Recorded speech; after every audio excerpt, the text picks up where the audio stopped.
예루살렘아 주님을 찬양하라. 시온아 내 하나님을 찬양할지어다. 온 누리야 내 하나님 여호와를 찬양할지어다. 아멘. 이렇게 좀 우리가 올 한 해를 살아갔으면 좋겠습니다.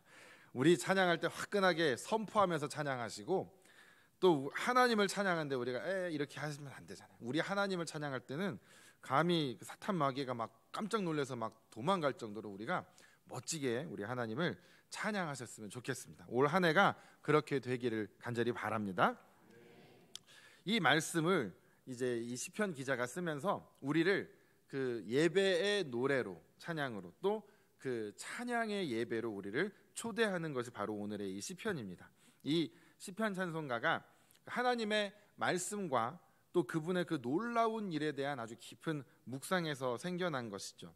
이 147편에 아름다운 주제들이 등장을 합니다. 특별히 이제 자연의 창조주의자, 통치자이신 우리 여호와 하나님, 그리고 그분의 언약 백성인 그분의 자녀들, 그리고 그 자녀들을 보호하시는 하나님에 대한 그런 내용들이 이 시편에 담겨 있습니다. 그래서 이 시편을 우리가 읽으면 하나님의 그 놀라우신 능력에 그 경외심을 갖게 되고 그분의 은혜에 우리가 감사하게 되는 그런 시편입니다. 또 그분의 약속의 그 품에 우리가 안겨 있는 동안 우리는 또 그분을 찬양하고 신뢰하고 순종해야 할 거룩한 책임이 우리에게 또한 있다는 것을 상기시켜주는 그런 귀한 시편입니다. 우리가 오늘 읽은 그런 부분들을 통해서 이 은혜를 조금 더 깊이 나누어 보겠습니다. 먼저 시편 기자가 생생한 이미지를 막 그려내면서 이 자연의 창조주이시자 통치자이신 그 여호와 하나님을 표현을 합니다. 16절 말씀과 17절 말씀을 우리가 한번 보시면, 눈을 양털같이 내리시며 서리를 재같이 흩으시며, 오늘처럼 이 말씀이 우리에게 참 이해가 잘 되는 날이 또 있을까 싶습니다. 오늘 눈이 정말 양털같이 쫙 내려서 눈을 열심히 치웠습니다. 눈이, 그렇지만 저는 여전히 저는 굉장히 좋아합니다. 저는 눈을 좋아해서 눈을 아무리 힘들게 치워도 그 와중에 막 눈사람을 만들고 싶은 그 욕망을 억누르면서 눈을 치우는 어떤 그런 저의 모습을 그런데 오늘 아이들이 이제 교육부서들이 다 같이 연합 예배를 드리고 나가서 청소년부랑 애들이 막 밖에 눈사람 만들고 옷이 올라오면서 보셨는지 모르겠습니다. 막 애들이 막 위에 그 점포도 안 입고 막 눈사람 만들고 막 그러고 있더라고요. 하나님이 눈을 내려주시지 않았더라면 아이들이 뭐 그러고 놀만한 거리가 전혀 없었겠죠.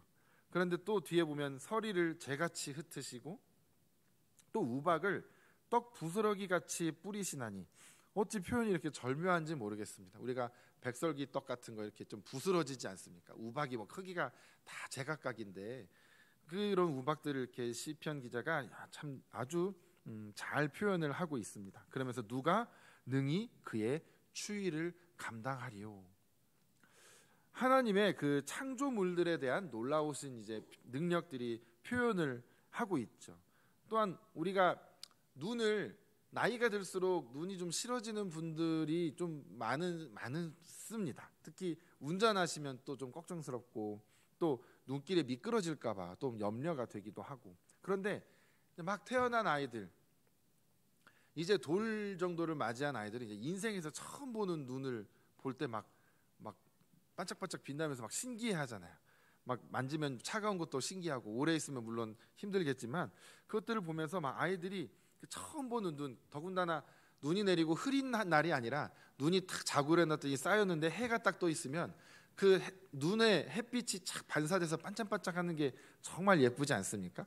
그러면서 추워서 바람이 날리면 그 눈 가루들이 샥 날리면서 너무나 아름다운 모습들을 우리 아이들이 그걸 보면서 평생에 처음 보는 그 광경들에 막 아이들이 막 눈이 휘둥그레져서 막 바라보는 그런 모습들, 우리가 그런 거를 잃어버렸다면 우리 조금 더 하나님 앞에서만큼은 우리 인생을 살다 보니 여러 가지 걱정스러운 일들도 있고 하지만, 그렇지만 우리가 그런 자연을 보면서 또 하나님의 놀라우신 솜씨에 감탄할 수 있다라는 게 우리 마음에 그래도 조금 여유가 있는 게 아닐까, 그렇게 생각을 해봅니다. 저번에도 한번 말씀드렸지만 계절의 변화를 감지할 수 있다라는 건 그 마음에 조금 넉넉함, 여유가 있는 사람들이 그게 된다라고 합니다. 그러니까 반대로 계절이 바뀌었는지 모르고 겨울 춥다가 보니까 금세 여름이네. 봄은 건너뛰고 이런 분들이 가끔 있습니다. 더우니까 여름이고 추우니까 겨울이고. 그런 분들이 이제 좀 마음의 여유가 좀 필요합니다. 하나님이 지으신 그 대자연들을 통해서 하나님이 우리에게 분명히 주시고자 하는 메시지가 다 들어 있습니다. 그것은 그냥 예쁘게 내린 눈만이 아니라 녹아내리는 질척거리는 눈에도 메시지는 담겨 있고요. 예쁘게 내리는 그 살랑거리는 바람에도 있지만 막 눈폭풍에도 하나님의 메시지는 다 담겨 있습니다. 그러니 이런 자연들을 보면서 우리가 하나님을 느끼는 것이고 우리도 그 속에 있는 창조물이구나라는 것을 우리가 또 인정하고 경험하는 것입니다. 그런 과정 안에서 우리가 하나님에 대한 그 경외감이 우리 안에 자라나게 되는 것이죠. 그래서 그런 것들을 통해서 하나님께서 이 수많은 창조물들을 통해서 우리와 가까이 계시고자 하는 그 하나님의 뜻, 하나님이 공기를 창조하셔서 공기와도 우리와 함께 계시기를 원하시는 그런 하나님의 마음들을 우리가 또한 이 자연들을 통해서 알 수가 있다라는 겁니다. 그러면서 또한 이 시편 기자가 그 자연에 대해서 막 표현을 하더니 18절에서는 이렇게 말합니다. 그가 말씀을 보내어 녹이고 바람을 불게 하시며 물을 흐르게 하신다. 지금 17절 마지막에 눈과 서리와 우박에 대한 표현이 있으면서 17절 마지막에 누가 능히 그의 추위를 감당하리요라고 했는데 그것을 감당할 수 있는 것을 넘어서서 그것을 어느덧 눈 녹듯 봄에 눈 녹듯이 그 훈훈한 바람을 불어서 녹이고 물로 만들어서 흐르게 하실 수 있는 분도 결국 하나님이시다. 자연과 함께 계시지만 자연 위에 계셔서 자연을 초월하시는 분이 또한 우리 하나님이시다라는 걸 이렇게 표현을 하고 있는 겁니다. 그래서 우리가 지금 밖에 눈이 많이 쌓여 있지만 하나님이 강렬한 햇빛과 뜨뜻한 온도로 한 5분 10분만 이렇게 내리쬐고 온도를 확 데피시면 금세 물이 되어서 녹아 내려가겠죠. 거기서 조금 더 그게 지속되면 내려가다가 어느덧 증발해서 다 없어져 버리는 일들을 또 우리는 보게 될 것입니다. 하나님은 자연을 이용해서도 혹은 그 위에 초월해 계시는 분이 바로 우리의 하나님이시다라는 것이죠. 그래서 모든 것 위에 영광스럽게 계시는 분이 바로 우리 하나님이다라는 것입니다. 이렇게 하나님은 자연을 통해서 우리에게 하나님을 나타내 주시는데 자연에는 우리가 특히 우리는 복받은 이 땅에 살고 있죠. 봄과 여름과 가을과 겨울을 이렇게 명확하게 우리가 구별할 수 있는 그런 나라에 살고 있습니다. 이 사계절이라는 것이 우리의 삶 가운데에도 동일하게 있다라는 거죠.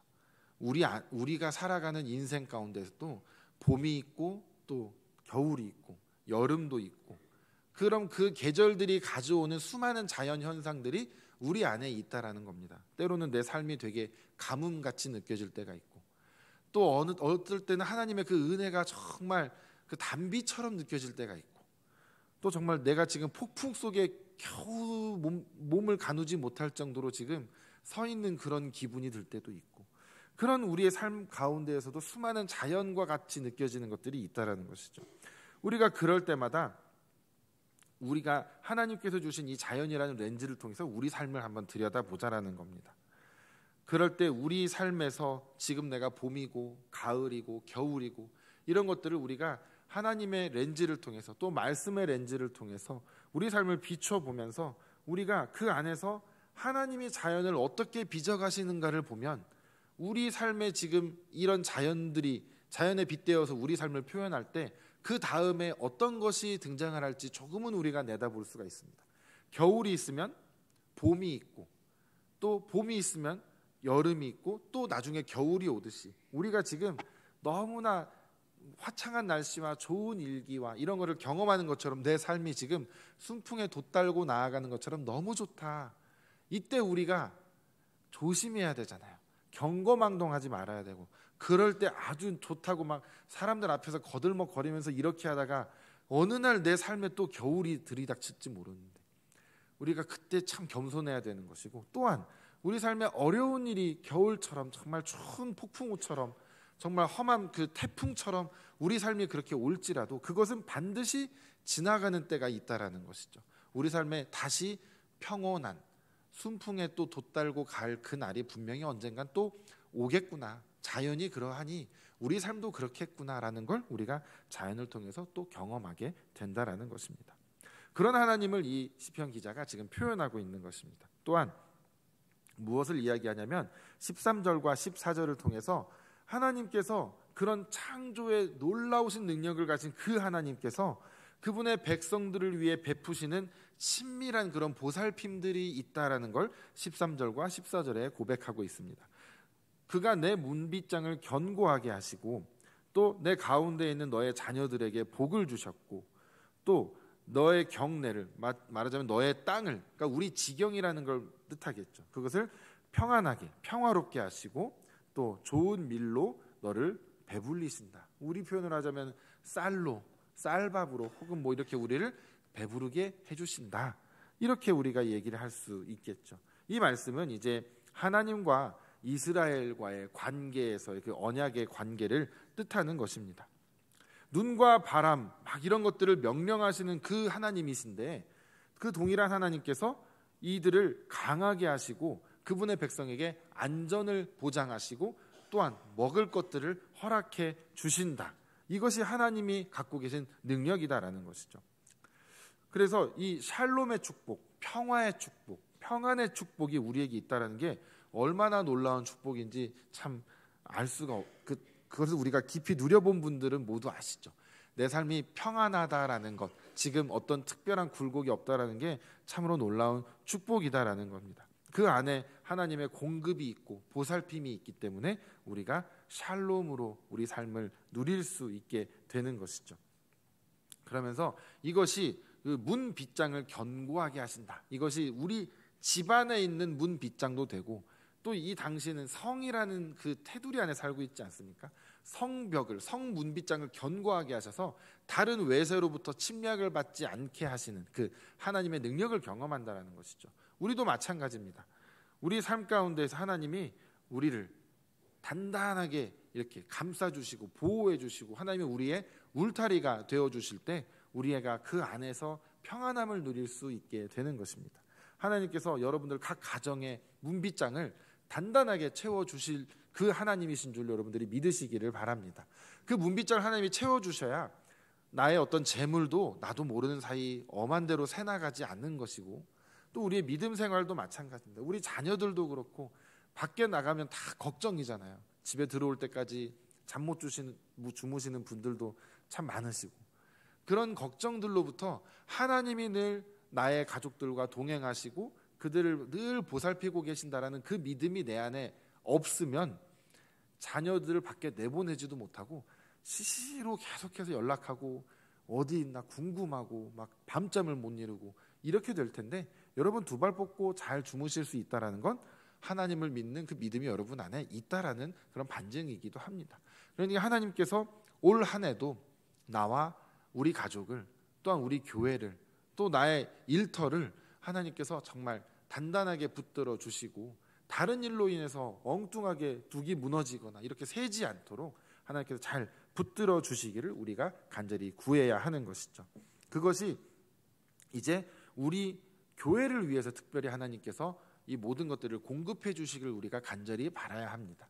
하나님께서 문빗장을 채워주시고 평안하게 해주시고 또 아름다운 밀로 우리를 먹이신다고 한 그 놀라운 은혜들이 우리 교회에 가득 넘치게 되기를 우리가 간절히 소망합니다. 그래야 하나님께서 믿음의 공동체를 세워주시고 우리에게 영적인 이제 문빗장을 강화해 주시는 것이죠. 우리의 영적인 문빗장이 강화가 된다라는 건 뭡니까? 우리가 이제 옛날에는 막 이리 휘둘리고 저리 휘둘리고 마음을 붙잡지 못하고 막 믿음도 흔들리고 이랬는데 이제 우리가 그런 일들에 이제 일희일비하지 않고 묵묵히 하나님을 바라며 묵묵히 말씀을 묵상하고 기도하며 매일매일 조금씩 성장해 나가는 그 일들을 우리가 올 한 해 해 나갈 수 있도록 하나님이 우리를 도우셔야 우리가 그것이 가능하다라는 것입니다. 우리 영적인 문빗장이 그러니 가장 1차적으로 단단하게 있어야만 우리가 그 이제 이하에 있는 모든 것들을 온전히 누릴 수 있게 되는 것입니다. 그러니까 우리가 올 한 해 무엇을 해야 되냐? 이것을 공급해 주시는 우리 여호와 하나님을 신뢰해야 되는 것입니다. 하나님이 나의 문빗장을 걸어주시고 그것을 붙들어 주시지 않으면 어디서 그것이 문빗장이 벗겨져서 셀지 모른다. 나의 영적인 것들부터 해서 물질적인 부분, 건강적인 부분, 또 인간 관계적인 거, 모든 부분에 있어서 하나님이 나를 보호해 주시지 않으면 내 힘으로는 한계가 있다라는 걸 우리가 명확하게 인정을 하고 하나님께 그 도우심을 우리가 간구해야 하는 것입니다. 그분의 보호하심 아래에서 우리는 안전을 찾아가야 한다라는 것입니다. 그러면서 이제 오늘 마지막 19절과 20절에 이렇게 끝을 맺습니다. 그런 그 하나님께서 그분의 말씀을 야곱에게 보이셨다라고 하십니다. 그리고 그의 율례와 규례를 이스라엘에게 보이셨다라고 말씀하시죠. 그런데 어느 민족에게도 이와 같이 행하지 아니하셨나니 그들은 그의 법도를 알지 못하였도다. 이렇게 말씀을 끝맺고 있습니다. 즉 하나님께서 먼저 이스라엘을 택하셔서 그 나라를 제사장 나라로 세워가시는 그 과정 안에서 그들에게 먼저 하나님의 말씀을 그들 가운데 두셨다라는 것이죠. 이것은 여러 가지로 우리가 표현해 볼 수가 있습니다. 하나님께서 천지를 창조하실 때도 말씀으로 시작하셨죠. 하나님께서 그러니까 이 모든 자연들을 우리에게 허락해 주셨는데 이것을 조금 더 우리가 이제 좁혀보면 이 자연이라는 보편적인 하나님의 은혜는 하나님을 믿는 자나 믿지 않는 자나 모두가 누리는 것이죠. 그렇다면 특별히 그의 말씀을 야곱에게 보이셨고 다른 민족에게 이와 같이 안 하셨다라는 건 하나님이 조금 더 직접적으로 만나주신 그 역사 안에서를 뜻하는 것이겠죠. 그래서 아브라함부터 시작한 그 역사들, 또 모세를 통해서 이끌어 가신 그 역사들, 그래서 시내산에서 하나님께서 이들과 언약을 맺으시고 그렇게 해주신 역사들, 그리고 결정적으로 말씀이 육신이 되어 우리 안에 거하신 예수 그리스도를 보내심으로 말미암아 우리에게 이 모든 것들을 보이셨다라는 것. 그러니 이게 이스라엘에만 준 복이 아니라 예수 그리스도를 믿는 모든 자들에게 허락된 하나님의 복이다라는 것이죠. 그리고 그의 율례와 규례를 이 이스라엘뿐만이 아니라 오늘날 우리에게도 보이셨습니다. 그리고 이것을 우리에게 행하셨다라는 것이죠. 그러니 오늘 이 시편 기자가 마지막에 할렐루야라고 하면서 찬양을 하면서 이것을 끝내게 됩니다. 여기서 그럼 우리는 이것을 이런 하나님이 참 멋있구나, 이런 하나님의 도우심을 우리가 구해야 되는구나, 이 하나님의 보호하심이 우리 안에 있어야 하는구나, 이 하나님을 따라 살아가야 하는구나, 이것을 우리가 이제 마음으로 깊이 깨닫고 그렇게 하나님께 간구하며 살아가는 것까지는 좋은데 하나님께서 우리와 맺어주신 그 언약 백성이다라는 것을 우리가 조금만 더 들여다보기를 원합니다. 이 독점적인 어떤 특권, 이것은 하나님과 관계를, 언약 관계를 맺어가는 자들만이 누릴 수 있는 특권입니다. 그런데 우리가 특권에는 뭐가 따릅니까? 책임의식이 따르게 됩니다. 많은 것을 누리는 자는 많은 것이 요구가 되는 것이 당연하죠.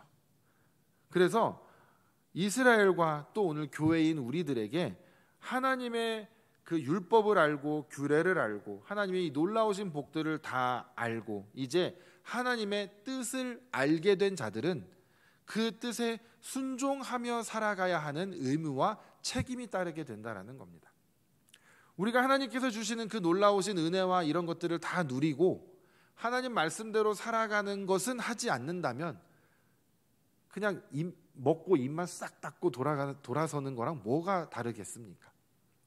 나중에 토해낼 일밖에 남지 않겠죠. 하나님께서는 우리에게 물론 내가 이만큼 줬으니까 너네 이만큼 나한테 내놔, 그래서 우리가 안 내놓으면 토하게 만드시는 그런 분은 아니십니다.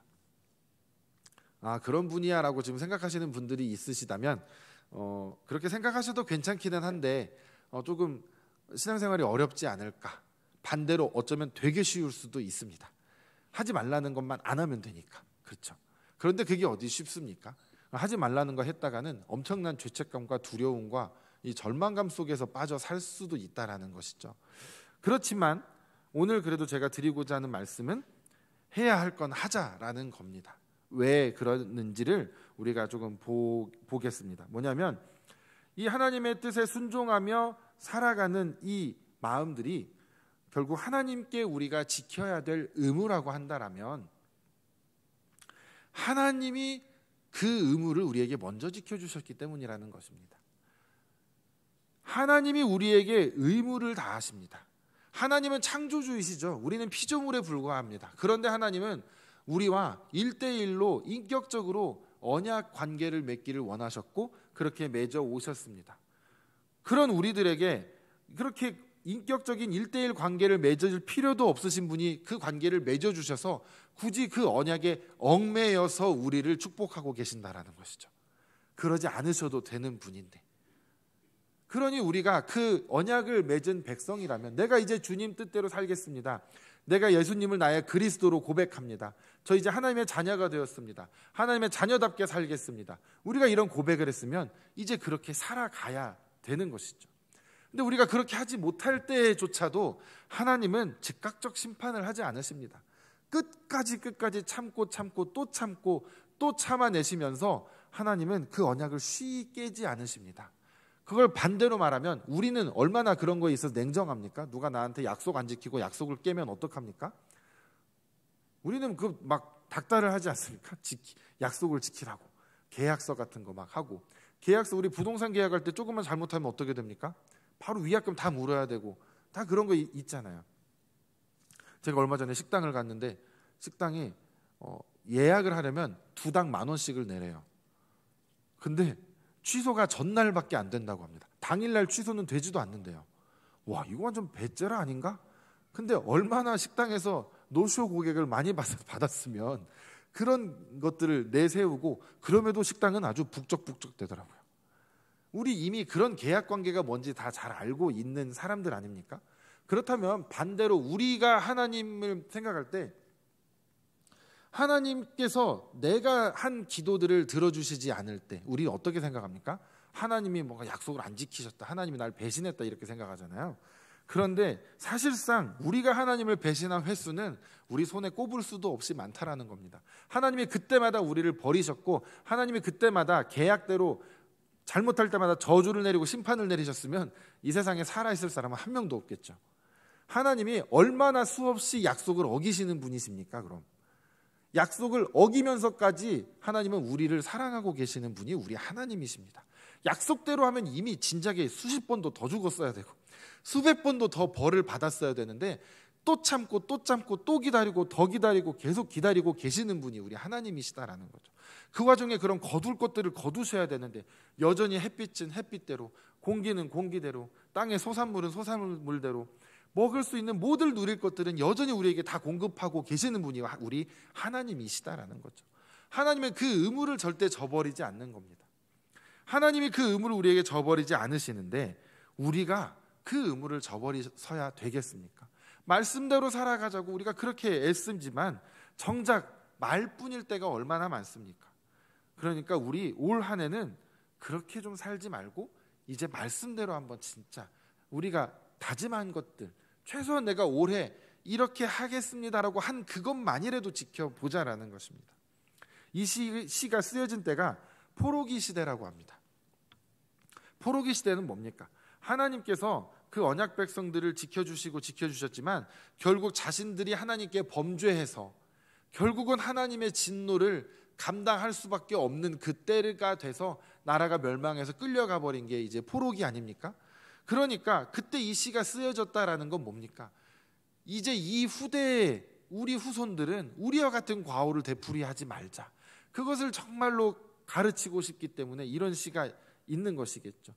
하나님을 찬양하는 그런 놀라우신 고백들이 여기서 나오는 겁니다. 이런 하나님이 우리에게 이런 많은 복들을 지금 계속해서 공급해 주시고 허락해 주시고 우리에게 그 의무를 계속해서 이행하고 계시는데 우리는 왜 그것을 다 하지 못하느냐? 우리 후손들이여, 그러지 말자. 우리는 이제 하나님 말씀에 반응하며 살아가자. 하나님 말씀에 순종하며 살아가자. 나처럼 되지 말아라. 이런 마음을 가지고 이런 시들을 써내려가는 것입니다.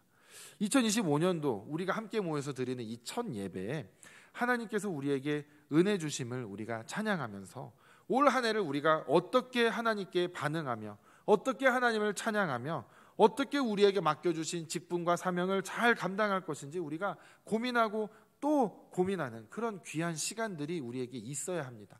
그 시간들을 가지면서 곰곰이 생각해 보십시오. 그러면서 우리가 오늘 이 시편에 우리가 읽었던 가장 마지막 단어 할렐루야라는 그 말이 우리 입술에서 막 터져 나오면서 봤더니 작년 한 해도 하나님의 그 은혜를 거두지 않았으면 나는 정말 온데간데 없을 사람인데, 오늘 내가 이 자리에 앉아 있을 수도 없는 사람인데 그 은혜가 있었기 때문에 내가 오늘 또 한 번의 1년이라는 기회를 받아서 올 한 해 또 다시 한번 농사를 지을 수 있는 기회를 얻었구나. 내 신앙의 경작을 열심히 해서 올해는 열매를 거두는 한 해가 되었으면 좋겠다. 우리가 그 한 해를 살아가기 위해 주님 앞에 할렐루야, 주님 이 놀라우신 은혜를 올해도 저에게 허락해 주신다니 정말 감사합니다. 저도 이제 의무를 다하는 주님의 자녀가 되겠습니다. 주님의 백성이 되겠습니다. 이렇게 고백하시는 그런 오늘 하루가 되시기를 주님의 이름으로 축복합니다. 주님 감사합니다. 오늘 우리에게 귀한 말씀을 허락하여 주셔서 우리가 정말 주님께서 우리에게 수많은 그 약속들을 지켜주신 그 의무를 다하신 것들에 감사하며 오늘 우리도 그 의무를 다하는 자들이 되기를 원합니다. 주여 우리에게 힘을 주시고 지혜를 주셔서 우리가 능히 잘 감당할 수 있도록 도와주시옵소서. 감사드리오며 거룩하신 예수님의 이름으로 기도드렸습니다. 아멘.